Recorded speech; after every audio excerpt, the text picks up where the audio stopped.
Bismillahirrahmanirrahim.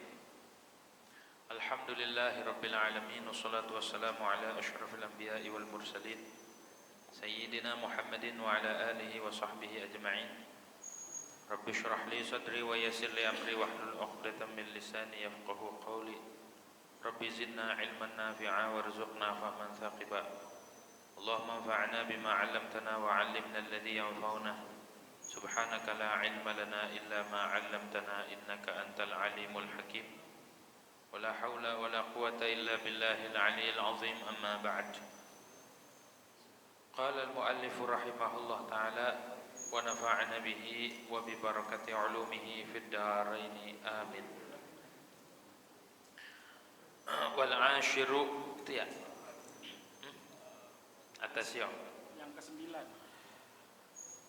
Wattasi'u al-julusul akhirul ladzi yusallimu aqibahu. Adapun rukun salat yang ke-9 itu al-julusul akhir, duduk terakhir yang dia bersalam aqibahu setelah duduk tersebut. Itu rukun salat tuh, duduk tahiyat akhir tuh ya, julusul akhir. Wala yuqalul akhiru illa idza kana lahu awwalun daiman. Tidak dikatakan akhir kecuali kalau ada awalnya. Ya, dikatakan duduk terakhir berarti ada awalnya. Begitu tuh. Selalu. Wa hadzal julus lahu awwalun wa akhirun, dan duduk ini ada awal dan ada akhir. Duduk nih, ada duduk sebelumnya maksudnya. Kenapa dikatakan ini julusul akhir? Karena ada julusul awal. Ada awalnya. Tapi kadang-kadang lakin laisa lahu awalun daiman. Tetapi tidak ada baginya duduk yang pertama. Wa akhirun lakin laisa lahu awal. Ini duduk terakhir tapi enggak ada yang pertamanya. Seperti apa? Seperti sholat subuh. Wa inna ma kana lahu awalun. Hanya saja adalah bagi sholat subuh cuma awal, enggak ada akhirnya. Gitu ya. Ghaliban di dalam ghalib. Kabaqiyatil maktubati, seperti sisa-sisa sholat fardu yang lain. Kenapa duduk ini dikatakan rukun sholat? Wa inna makanal julusul waqi'u akhir kulli sholatin ruknan li'annahu mahallu dzikrin wajibin fakana wajiban. Kenapa duduk ini menjadi wajib, menjadi rukun? Dan hanya saja adalah duduk yang terjadi di akhir tiap sholat itu menjadi rukun karena duduk tersebut mahallu zikrin wajib, tempatnya zikir yang wajib yang harus dibaca di dalam sholat, yaitu tasyahud, sholawat dan salam pada Nabi dan seterusnya. Kal qiyami li qiraatil Fatihati, seperti berdiri untuk membaca Fatihah. Kenapa berdiri itu wajib? Karena berdiri itu mahallun li qiraatil Fatihah, tempat untuk membaca Fatihah. Berdiri, makanya jadi wajib. Nah, sunnah ketika duduk terakhir, sunnahnya duduk tawarruk. Bagaimana cara duduk tawarruk? Yakni bokong dia ditempelin ke tanah, kaki kiri dikeluarin ke sebelah kanan, dan kaki kanannya dilurusin, tegakin. Itu namanya tawarruk. Duduk tawarruk. Kalau selain julusul akhir, disunnahkan duduknya iftirash. Apa iftirash? Duduk di kaki sebelah kiri. Itu di mata kakinya tuh didudukin, kemudian kaki kanan dilurusin, itu namanya iftirash. Selain julusul akhir disunahkan iftirash, seperti pada jalsatul istirahah, pada duduk istirahat di rakaat pertama ataupun ketiga. Jalsatul istirahah itu duduk ketika hendak bangun. Kan habis sujud nggak langsung bangun, duduk dulu. Nah itu sunnah duduknya itu iftirash di rakaat pertama ataupun ketiga. Kalau di tasyahud awal di rakaat kedua itu juga sunnah iftirash gitu ya. Kenapa dikatakan iftirash? Karena dia menjadikan kakinya seperti firash. Firash itu buat hamparan yang diduduki. Itu sunnah. Dan sunnah kakinya itu dimadepin ke kiblat, jari-jarinya, jari kaki kanan ditekuk dimadepin ke kiblat. Itu sunnah yang bagus, yang afdalnya begitu. Kalau nggak ada uzur, kalau kakinya cantengan, atau ada luka kan susah tuh. Ya, jangan dipaksa begitu, daripada ngejerit begitu ya. Jangan sampai pas lagi sholat ngejerit, batal sholatnya. Mengapa itu? Cantangannya betus. Begitu. Jadi sunnah dimadepin kiblat. Terus sunnah juga dalam kitab Hasyiatul Qurdi diterangkan bahwa Imamul Asnawi membahas tentang sunnah meletakkan sikut nih di paha waktu tasyahud awal atau tasyahud akhir. Ya, ditempelin sikutnya ke paha waktu tasyahud awal ataupun tasyahud akhir. Dan menurut sebagian ulama dikias juga tangan sebelah kiri ditempelin, cuma ribet kalau kiri kan agak susah, kalau kanan emang tinggi posisinya, jadi ditempelin waktu tasyahud tuh. Nah itu termasuk sunnah dan jarang yang bahas ini, jarang yang bahas kesunahan meletakkan sikut di paha waktu duduk pas baca tasyahud awal ataupun tasyahud akhir. Ada sebagian ulama yang bilang agak sunnah, tapi Imam Asnawi membahas sunnah begitu, karena Nabi waktu sholat meletakkan sikutnya. Di dalam kitab Hasyiatul Qurdi situ terangkan Hawashi Madaniyah. Nah, juga sunnah waktu duduk kemarin tuh ya, duduk antara dua sujud ataupun di julusul akhir, jari kaki kiri, jari tangan kiri dilurusin dengan dengkul sejajar, jangan taruh di sini, jangan taruh begitu, harus sejajar gitu ya. Harus ini misalkan dengkul sejajar, nggak boleh dilebihin, nggak boleh di sini, harus dikumpulin, harus jangan direnggangin, harus dirapetin dan mengarah ke kiblat. Itu aja ada ajarannya dari Nabi. Terus tangan kanan ketika tasyahud, ketika julus tuh, terus di situ tasyahud, sunnah ngepel begitu. Seperti hitungan 53. Jadi ini dihitungnya puluhan, 50. Ini 3. Jadinya 50.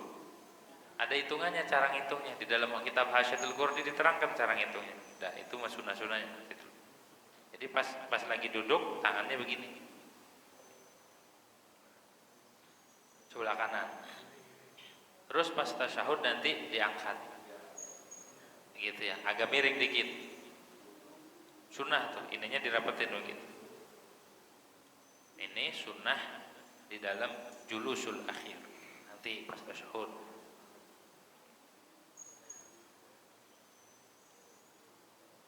Kenapa harus telunjuk yang diangkat? Karena ini ada kaitannya dengan jantung, dengan hati, dengan jantung. Jadi telunjuk. Maka ketika mengucapkan asyhadu alla ilaha illallah, angkat. Kenapa? Dan sunnah kita pandangannya diarahkan ke telunjuk nanti ya pas tasyahud, dan hatinya mengikuti atau mengerti, memahami akan bacaan yang kita baca di dalam sholat. Jadi hatinya hadir, memahami bacaan, tangannya pas illallah, itu isyarah kepada tauhid, mulutnya mengucapkan syahud nanti ya, pas di duduk terakhir.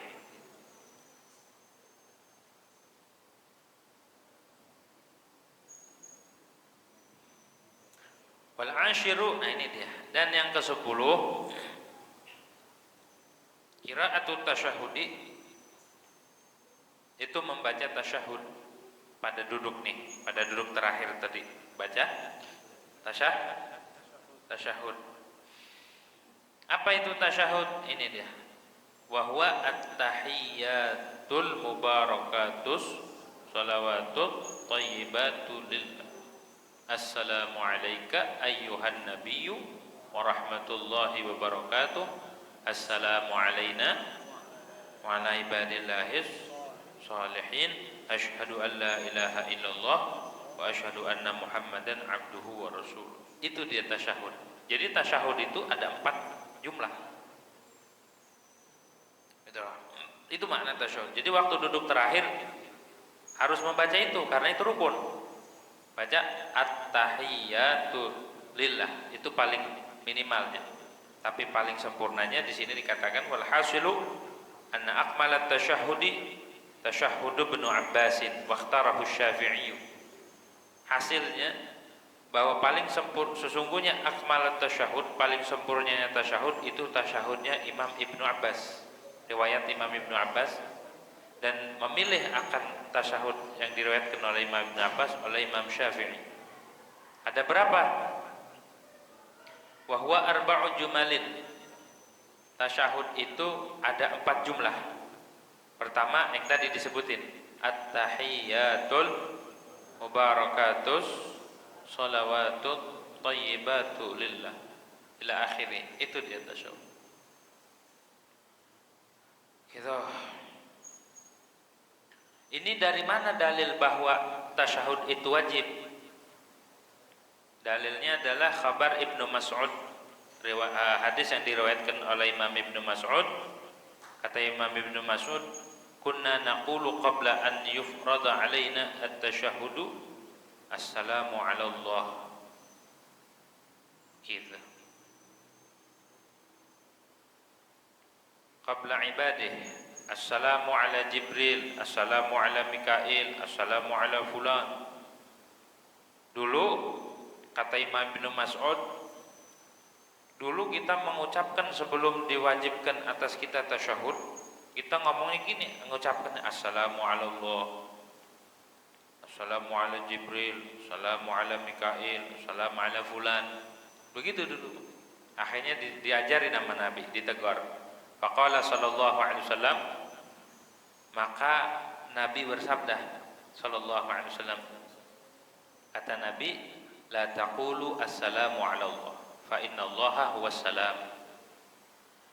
Jangan engkau ucapkan assalamu ala Allah, salam sejahtera atas Allah. Jangan kau katakan begitu. Kenapa? Karena Allah itu as-salam. Allah itu salah satu asmaul husna, salah satu namanya adalah as-salam, sang pemberi kesejahteraan. Kata Nabi, walakin qulu at-tahiyyatul mubarakatus shalawatut thayyibatun. Akan tetapi ucapkanlah at-tahiyyatul. Oh, gitu. Itu perintah Nabi. Jadi baca tahiyatnya pun sama seperti baca Fatihah. Makhrajnya kudu benar. Begitu ya, tajwidnya kudu benar. Waktu baca tahiyat, karena sama seperti Fatihah, yaitu rukun. Perintah Nabi tuh. Apa makna tahiyat? Makna tahiyat itu artinya penghormatan. Ya, artinya segala bentuk penghormatan. Itu mustahaqqatun lillah. Semuanya hak Allah. Tahiyat itu jam'u tahiyatin wa hiya ma yuhayya bihi min qaulin aw fi'lin. Tahiyat itu adalah sesuatu yang dijadikan penghormatan, baik ucapan atau perbuatan. Itu namanya tahiyat. Wa jumi'at, dan dijamakkan at-tahiyat, jamak tahiyat. Seluruh penghormatan itu hak Allah. Yang berhak atas segala penghormatan itu adalah Allah Subhanahu wa taala. Kenapa? Li'anna kulla malikin kana lahu tahiyyatun ma'rufatun yuhayya biha. Karena setiap raja itu punya penghormatan tersendiri yang telah ma'ruf. Famalikul Arab kanat ra'iyatuhu tuhayyihi bi an'im sabahan. Maka raja-raja Arab dulu rakyatnya memberikan penghormatan dengan an'im sabahan qabla al-Islam, sebelum Islam. Sebelum Islam penghormatannya itu an'im sabahan. Kalau kita mas selamat pagi dan lain sebagainya. Dulu begitu. Setelah datang Islam diganti dengan assalamualaikum. Jadi assalamualaikum itu adalah penghormatan yang diajarkan oleh Allah dan Rasul. Berat, makanya kita mau masuk rumah sunnah beri salam, ketemu saudara kita sunnah beri salam. Ada aturannya di dalam kitab fikih di bab fardu kifayah di akhir-akhir itu tentang salam. Al-Imam Sahrawardi punya kitab sendiri tentang salam. Begitu ya. Ada kitab sendiri, ada kitab Imam Samudi, Imam Samudi punya kitab tersendiri yang membahas tentang salam, hukum-hukum salam. Begitu ya. Cara membaca salam, hukumnya gimana, kalau ketemu ini gimana, apakah disunahkan beri salam, terus jawab salamnya juga. Itu diatur. Al-Imam Samudi punya kitab sendiri itu. Nah, ketika masuk rumah sunnah beri salam, dan yang di rumah atau masuk ruangan, mau masuk masjid juga sunnah beri salam gitu. Khotib kalau ketika masuk masjid juga sunnah beri salam. Kalau khotib salamnya 3 aslinya sunnahnya. Kok 3? Iya. Salam pertama ketika masuk ruangan. Masuk, kalau dari sini kan ruangan di sini nih. Masuk assalamualaikum. Salam kedua ketika naik khutbah di samping mimbar. Salam buat orang yang di depan mimbar. Salam ketiga, salam di atas mimbar. Ada nggak yang meraktekin begitu? Hah? Ada nggak khotib? Gelarnya mau bererot. Ada es doger, es mambo. Tapi sunnah-sunnah di dalam khutbah aja dia nggak kuasain, dia nggak amalin, dia nggak praktekin. Gitu ya. Di dalam khutbah itu banyak peraturan-peraturan. Ada syarat, ada rukun, ada adab, ada sunnah. Tapi jarang sekali yang mengamalkan hal tersebut. Gitu ya. Aslinya begitu. Salam itu kalau buat khatib 3. Kalau masuknya dari situ sunnah salam di setiap shaf. Pas masuk salam, ntar setiap melangkah salam. Kalau yang ada ruang tunggunya enak. Pas masuk salam, pas di sini salam, pas di atas salam. Makanya kudu diterapkan dan kudu diamalkan. Kalau bukan tokohnya yang mengamalkan, lantas siapa? Kalau yang artinya nggak ngamalin, terus siapa yang mau ngamalin ilmu? Begitu. Balik lagi ke salam. Ketika di rumah nggak ada orang, maka sunnah mengucapkan salam kepada Rasulullah SAW. Atau membaca assalamualaikum ayyuhan nabiyyu wa rahmatullahi wa barakatuh, assalamu alaina wa ala ibadillahis. Kalau nggak ada orang di rumahnya, terus baca kulhu sekali, falaq sekali, baca ayat kursi sekali. Orang yang mengamalin itu lam yusibu faqrun, nggak bakal ditimpa fakir. Kenapa di rumahnya ribut mulu, di rumahnya gelisah, di rumahnya ngerasa kurang mulu, nggak ada kepuasan, nggak ada ketenangan, nggak ada kedamaian? Karena sunnah-sunnah Nabi Muhammad SAW itu ditinggalkan. Makanya begitu tuh ya. Tapi kalau diamalin mah damai. Nah, tentrem. Dah. Wa malikul akasirati kanat ra'iyatuhu tuhayyi bisujudi lahu. Dan raja-raja Kisra itu rakyatnya menghormati dengan cara bersujud. Kalau raja-raja Kisra, raja-raja Kisra itu kayak raja Kisra, sujud dan mencium tanah. Ketika ada raja disujud. Wa malikul furs kana ra'iyatuhu wa malikul fars kana ra'iyatuhu tuhayyu bi tarhil yad 'ala al-ardi qaddamahu thumma taqbiluha. Sedangkan kerajaan Persia, raja Persia itu rakyatnya menghormati raja Persia dengan cara meletakkan tangan di bumi, di tanah, di depan, kemudian dicium tangan. Wa malikul Habasyah dan raja Habsyi, raja Habasyah kanat ra'iyatuhu tuhayyi bi wadil yadain 'ala sadri ma'a sakinah. Adalah penghormatannya itu dengan meletakkan dua tangan di dada. Gitu. Itu di Habsyah penghormatannya begitu.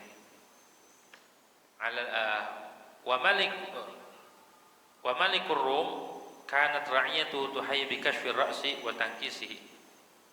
Kalau di Romawi, raja Romawi, rakyatnya itu menghormatinya dengan membuka. Kalau kita pakai peci, dibuka pecinya kemudian dibalik. Gitu ya. Ada kan yang begitu? Cara penghormatannya gitu ya. Kalau kita bukan penghormatan, Bang, bagi Bang cepet gitu ya. Kalau raja Naubah, wa malikun Naubati kanat ra'iyatuhu tuhayyi bi ja'li yadain 'alal wajh. Naubah itu adanya di wilayah Afrika, benua Afrika. Kalau kerajaan Naubah itu rakyatnya menghormati dengan cara meletakkan dua tangan di wajah. Gitu ya, di wajahnya diletakkan.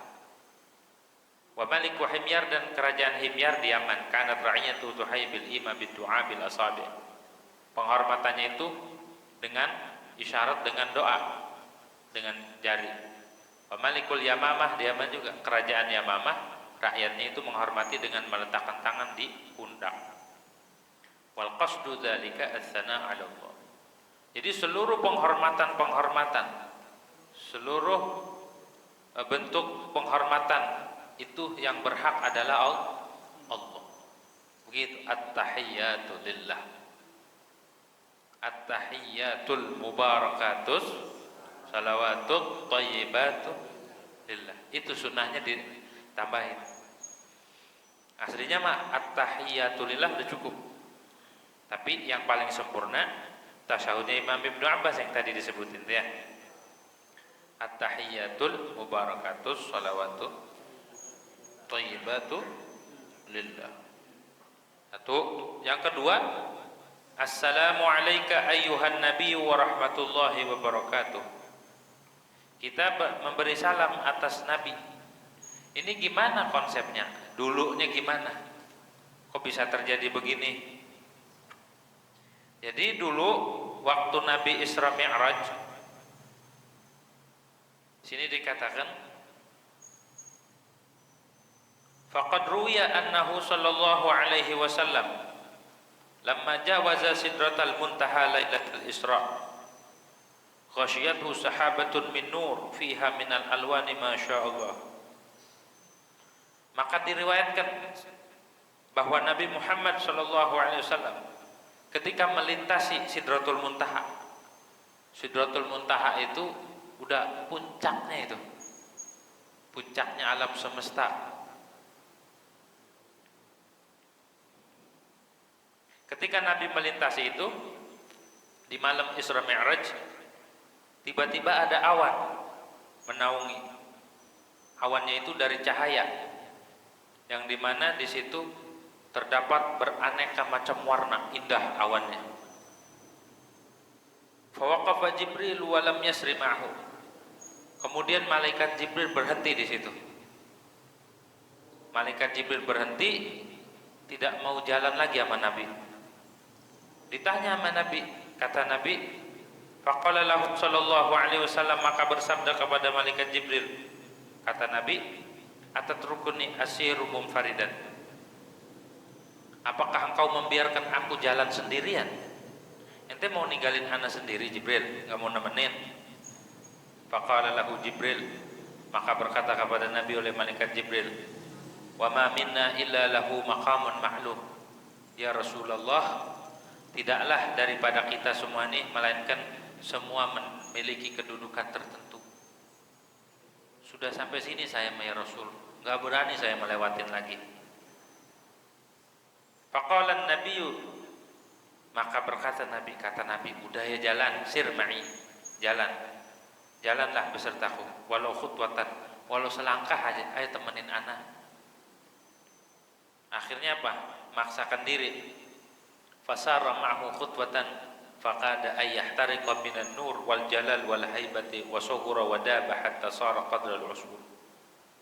Karena malaikat Jibril yang enggak berani, segen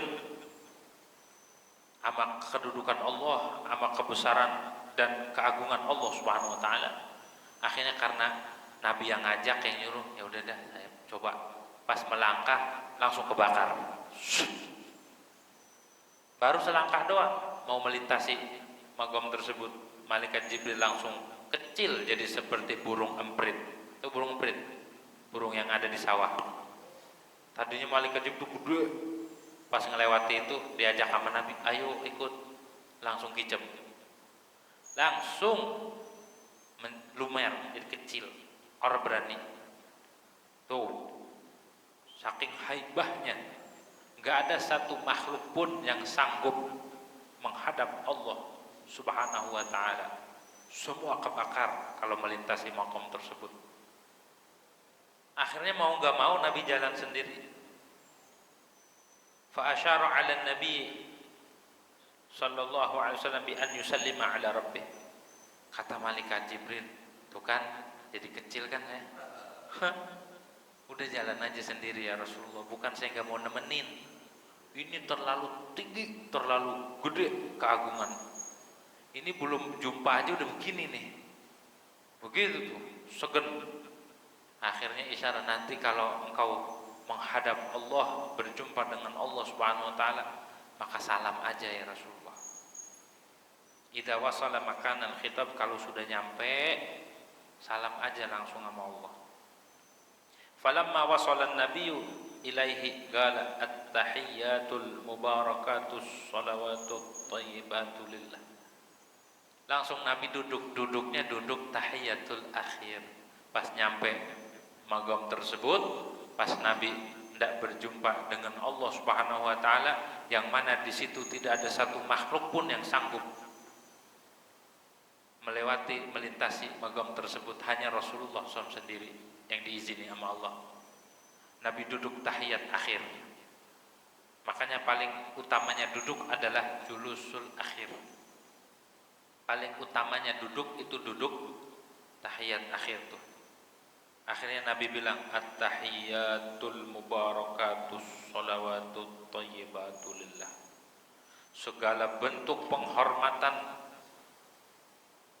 segala bentuk keberkahan dan segala bentuk keberkahan al-mubarakah, as-shalawat dan rahmat, at-thayyibatu dan hal-hal yang baik, semuanya milik Allah.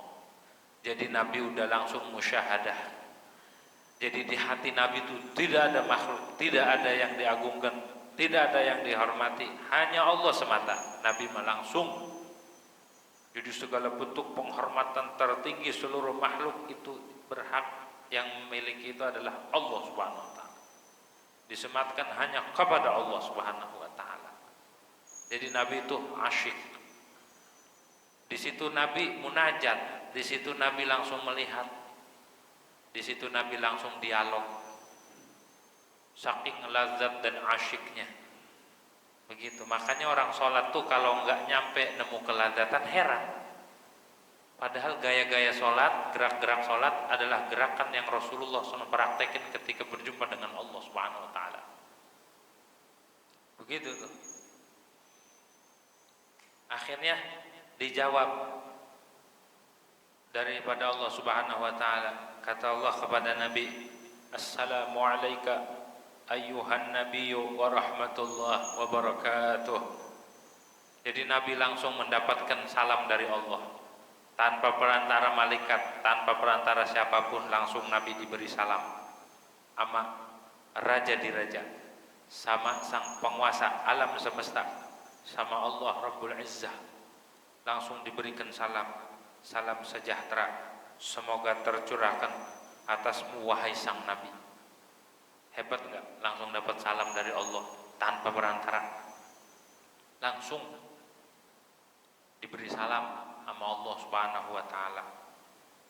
Andai kita diberi salam sama orang aja dititipin, misal kita punya kekasih, tiba-tiba tuh kekasih nitipin salamnya sama fulan, tiba-tiba nyampein ada salam dari siapa? Dari si fulanah. Langsung girang. Padahal melalui perantara itu. Ya, langsung kagak bisa tidur. Begitu ya. Taunya ngimpi. Ataupun dapat salam lewat chat ataupun lewat surat. Assalamualaikum Kakanda. Baru begitu doang udah gak dibaca yang lain. Cuma salamnya doang. Kagak bisa tidur. Sampai suratnya ditaruh di bawah bantal sampai kena iler. Robek jadinya tuh.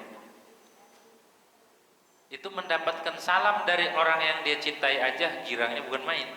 Bagaimana kalau Nabi mendapatkan salam langsung dari Allah Subhanahu wa taala? Maka salamnya Allah itu menutupi salam seluruh makhluk. Kan kita salam ke Nabi ya. Assalamualaikum ya Rasulullah. Semua makhluk salam ke Rasulullah. Itu semua ketutup dengan salamnya Allah Subhanahu wa taala. Salam terbaik itu salam yang datangnya dari Allah Subhanahu wa taala. Ini dia segatnya, segat salam terbaik. Assalamualaikum ayyuhan nabiyyu wa rahmatullahi wa barakatuh. Langsung didoain, langsung bukan didoain emang Allah yang ngasih itu mah. Kalau doakan dari kita, ini melangsung Tuhan semesta alam ngasih. Itu salam sejahtera atasmu wahai sang Nabi. Udah kedudukan tertinggi Nabi Muhammad SAW mendapatkan gelar ini langsung dari Allah. Oke, so ya. Fa ahabban nabiyyu an yakuna li ibadillahi sholih. Tapi Nabi gak mau dewek-dewek. Ketika Nabi mendapatkan penghormatan, Nabi mendapat kemuliaan dari Allah Subhanahu wa taala, Nabi mendapat sesuatu yang istimewa dari Allah, Nabi mikirin umat. Walaupun di situ sendirian, gak ada temannya, tapi Nabi yang kepikiran adalah umat. Itu akhlak tertinggi Nabi Muhammad SAW. Walaupun andai Nabi ambil raup sendiri itu gak jadi masalah, tapi emang Nabi kita Nabi Rauf, sang Rahim, Rauf. Nabi itu penyayang, sifatnya itu belas kasih kepada umat. Dapat sesuatu yang istimewa aja keingetnya umat. Emang kita dapat sesuatu diumpetin gitu. Nabi mah kagak, dibagi kesempatan ini dari Allah. Ketika mendapatkan langsung dibagi. Nabi bilang apa? Assalamu alaina wa ala ibadillahis.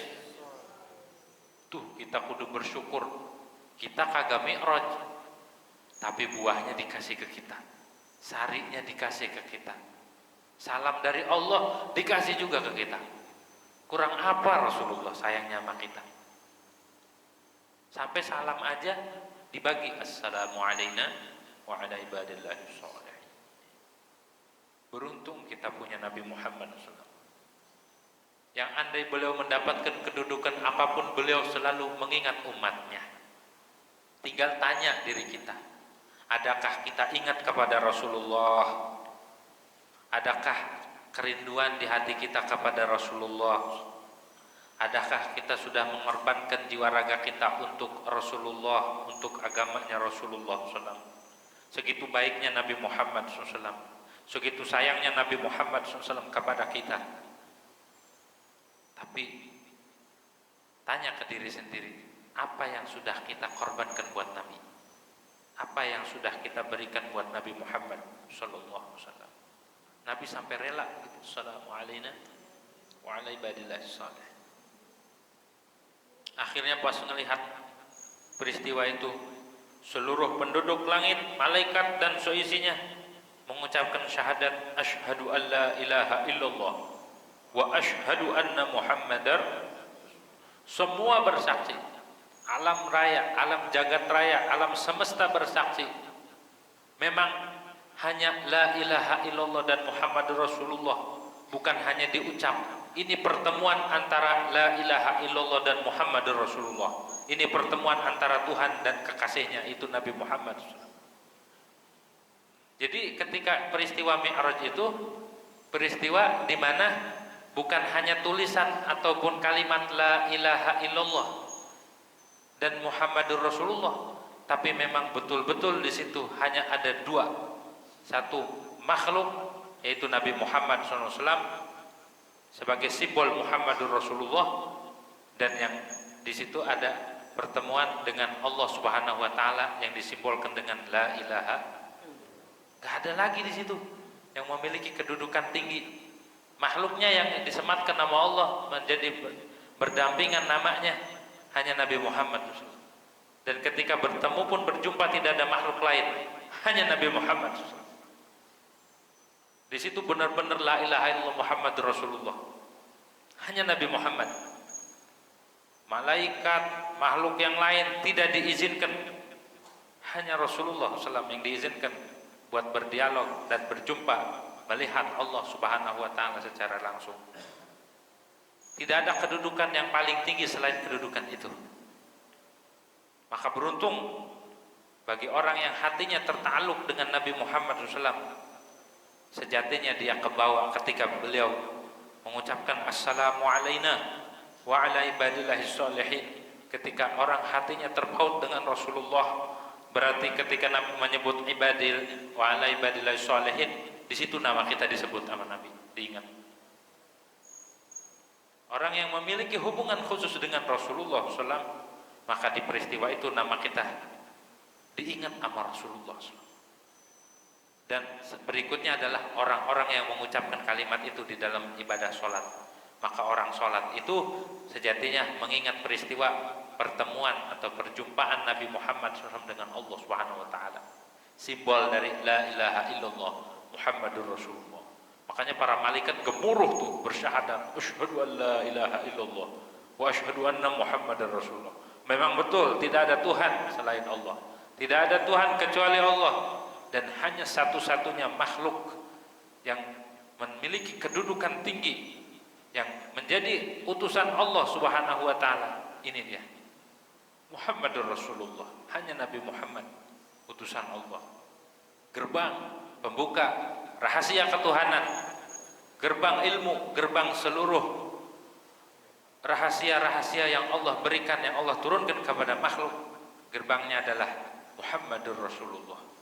Dari situ Nabi turunkan, dari situ peristiwa itu Nabi turunkan, Nabi ceritakan, Nabi ajarkan sampai kita umat akhir zaman, alhamdulillah bisa melaksanakan atau mengenang peristiwa tersebut yang dikemas di dalam sholat 5 waktu dan sholat-sholat sunnah yang lain. Itu semua bentuk sholat adalah sejarah yang sangat luar biasa. Malam paling utama bagi Nabi, di mana di situ Nabi berjumpa dengan Allah Subhanahu wa taala. Makanya kita kudu bersyukur dibagi sama Nabi kita itu. Sejarah itu dibagi, dan syahadat itu pun terus dibaca ketika sholat. Kalimat-kalimat tersebut terus diabadikan sampai hari kiamat. Harusnya kita bersyukur, beruntung ketika kita melaksanakan ibadah sholat. Kenapa? Karena kita menjadi bagian yang mengenang peristiwa Isra wal Mi'raj, dan apa yang Nabi dapat ketika Isra wal Mi'raj. Kita mendapat jatah tersebut, kita dipanggil, kita diketuk hatinya, diberi taufik oleh Allah Subhanahu wa taala untuk mengenang peristiwa itu dalam bentuk sholat 5 waktu. Kudunya mau kita bersyukur, habis-habis bersyukur. Dapat ilmu, dapat amalan, dapat syariat yang sumbernya itu langsung dari Allah kepada Rasulullah. Begitu kudunya kita ini bersyukur. Dengan cara apa lagi syukurnya kita? Begitu. Karena apa? Karena di dalam sholat 5 waktu ada peristiwa-peristiwa tersebut mengingatkan hal itu. Dah. Wassalisa assalamu alaina wa ala ibadillahi sholihin. Warabi'ah asyhadu an la ilaha illallah wa asyhadu anna muhammadan abduhu wa rasuluh. Di situ sebenarnya intinya sholat mah.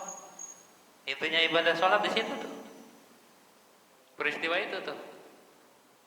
Bagaimana ketika Nabi mendapatkan assalamu alayka ayuhan nabi wa rahmatullah, itu Nabi girangnya luar biasa.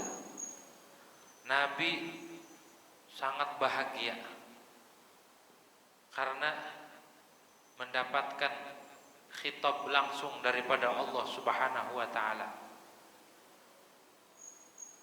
Sesuatu yang paling didamba-dambakan, sesuatu yang paling diinginkan adalah ketika kita dikhitab oleh orang yang kita cintai, berbicara langsung dengan orang yang kita cintai. Sedangkan kecintaan Nabi kepada Allah Subhanahu wa taala itu mendalam. Kecintaan Nabi kepada Allah Subhanahu wa taala itu sangat besar. Ketika Nabi berjumpa dengan Allah, betapa girangnya Rasulullah SAW waktu itu. Begitu. Tapi Nabi enggak egois. Kegembiraannya dibagi-bagi kepada kita. Namun ada yang merasakan hal itu waktu ibadah, ada yang kagak. Gitu ya. Banyak yang ibadah, banyak yang sholat di masjid, masjidnya sama, sujudnya sama, Fatihahnya sama, gerak-geriknya sama, tapi untuk rasa beda-beda. Kalau orang yang di hatinya ada rasa sama Allah sama Rasul, di hatinya memang tertanam ta'alluq kepada Allah dan Rasulullah, maka ketika melaksanakan ibadah sholat, dia merasakan asyik, merasakan kelazatan, kenikmatan lain daripada yang lain. Kalau kita masih sebatas zahir, kalau kita masih sebatas gerakan zahir, hati kita belum sinkron, hati kita ini nggak nyambung, masih ngalor ngidul, hatinya kemana-mana. Ketika kita Allahu Akbar dan baca Fatihah, hatinya mau kemana tahu.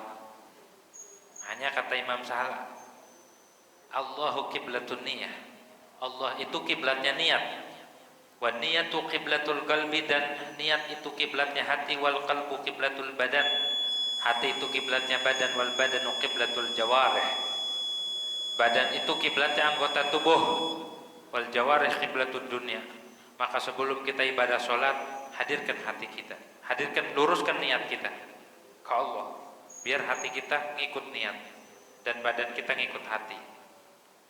Kenapa kita sholat mau sholat tapi maksiat jalan terus, sholat mau sholat tapi kadang kita masih nggak yakin sama Allah, sholat mau sholat kadang kita masih ngeluh, masih ragu, masih kita itu nggak sabaran, nggak mendapatkan nilai-nilai sholat karena yang kita lakukan hanya sebatas zahir saja. Batin kita, hati kita nggak ikut sholat, ruh kita belum ikut sholat. Kalau pengen mendapatkan kelazatan tersebut, maka luruskan niat kita ke Allah, hati kita pun hadir dan jasad kita pun mengamalkan praktek-praktek sholat. Maka sehabis sholat dia akan merasakan kelazatan yang tidak bisa diceritakan. Jangan sampai kita sholat mau jalan terus, tapi nyolong sendal juga jalan terus. Nah, begitu, bertengkar, berantem jalan terus, berarti kagak ngefek. Maka dari itu coba pelajari makna-makna sholat, makna-makna bacaan, makna-makna gerak-gerakan, makna-makna doa yang ada di sholat. Coba pahami, renungi, agar ketika kita ibadah, agar kita ketika sholat, kita mendapatkan kekhusyuan, mendapatkan kenikmatan, kelazatan yang didapatkan oleh orang-orang soleh. Begitu tuh, harusnya begitu, biar kagak kemana-mana ya. Fal jumlatul ula, maka jumlah pertama at-tahiyat isyaratun ila arkanil islamil arba'ah, itu isyarat kepada rukun-rukun Islam, rukun-rukun Islam. Terus Fattahiyat isyaratun ilal hajj. Tahiyat itu isyarat kepada haji. Dan fihi tahiyatin katsiratan. Karena pada haji itu banyak tahiyat seperti ihram. Fa innahu tahiyatun li ardil haram. Itu tahiyat buat tanah haram. Wa tawaful qudum. Tawaf qudum itu tahiyat buat Ka'bah asy-Syarifah. Wa ramil jumratul aqabah. Fa innahu tahiyatu Mina. Itu tahiyatnya Mina. Wal mubarakatu isyaratun lizakat, dan mubarakat itu isyarat kepada zakat. Wassalawatu isyaratun lissalatil maktubah, dan salawat itu isyarat kepada salat yang fardu. Wat thayyibatu isyaratun lissaum, dan kata thayyibat itu isyarat kepada puasa. Kama qala sallallahu alaihi wasallam, la khalufu fami shaim atyabu indallah min rihil miski. Sungguh bau mulutnya orang yang puasa itu lebih harum di sisi Allah daripada bau misik. Begitu. Jadi kalimat-kalimat tersebut isyarat kepada ibadah-ibadah, kepada rukun-rukun Islam yang 4. Haji, sholat, puasa, zakat. Begitu ya. Itu makna at-tahiyat. Faidatun, ada satu faidah lagi. Dzakara al-Fashni fi Syarhil Arba'in. Menyebutkan Imam Fasni dalam Syarah Arba'in, anna fil jannati syajaratan ismuha tahiyat, bahwa di sorga itu ada pohon yang namanya tahiyat. Wa 'alaiha ta'irun ismuhu al-mubarakat. Di pohon tersebut ada burung yang namanya al-mubarakat. Wa tahtaha 'ainun, di bawahnya ada mata air ismuha thayyibat. Fa idza qala al-'abdu dzalik, maka bila seorang hamba mengucapkan demikian, fi kulli salatin, di dalam tiap-tiap salat, nazala dzalika ta'iru min fawqi syajarah, maka burung tersebut hinggap, turun dari atas pohon. Wan gamasa fitilkal aini, dan ngerendam di itu air, sumber air, sumakharaja minha, kemudian burung tersebut naik dari mata air tersebut. Wa huwa yanfadu, dan mengibaskan sayap-sayapnya. Fa yataqattarul ma'u min alaihi, kemudian dari sayap tersebut netes air. Fayakhluqullahu min kulli kutratin malakan yastaghfiru lahu ila yaumil qiyamah. Kemudian Allah ciptakan dari tiap tetesan tersebut menjadi malaikat yang memohonkan ampunan bagi orang yang mengucapkan at-tahiyatul mubarakatuh shalawatu thayyibatulillah sampai hari kiamat. Begitu tuh keutamaan tasyahud akhir. Maka mudah-mudahan kita tergolong orang yang diberi taufik istiqomah menjalankan salat 5 waktu, juga diberikan taufik untuk hadir, khusyuk, dan tadabbur makna-makna yang ada di dalam ibadah salat. Amin ya rabbal alamin. Al-Fatihah. A'udzubillahi minasyaitonir rajim. Bismillahirrahmanirrahim. Iyyaka na'budu wa iyyaka nasta'in. Ihdinas siratal ladzina an'amta 'alaihim ghairil Bismillahirrahmanirrahim. Alhamdulillahirabbil alamin. Fi namika fi majdi ya rabbana lakal hamdu kama yanbaghi li jalali wajhikal karim wa 'ala muslimika Allahumma shalli ala sayyidina Muhammad wa ala ali sayyidina Muhammad. Allahumma aqsim lana min khasyatika ma tahulu bihi bainana wa baina ma'asik, min ta'atika ma tuballighuna bihi jannatak, wa min al-yaqini ma tuhawwinu bihi 'alaina masa'ibad dunya. Wa matina Allahumma bi asma'ina wa absarina wa quwwatina abadan ma ahaytana, waj'alhu al-warisa minna waj'al sa'rana 'ala man zalamana wa ansurna 'ala man 'adana, wa la taj'al musibatana fi dinina wa la taj'al ad-dunya akbar hammina wa la mablagha 'ilmina wa la ghayra ragbatina wa la tusallit 'alaina bi dhunubina man la yakhafuka wa la yarhamuna. Sallallahu alaihi wa sallam Muhammadin wa ala alihi wa sahbihi. Alhamdulillahirabbil alamin.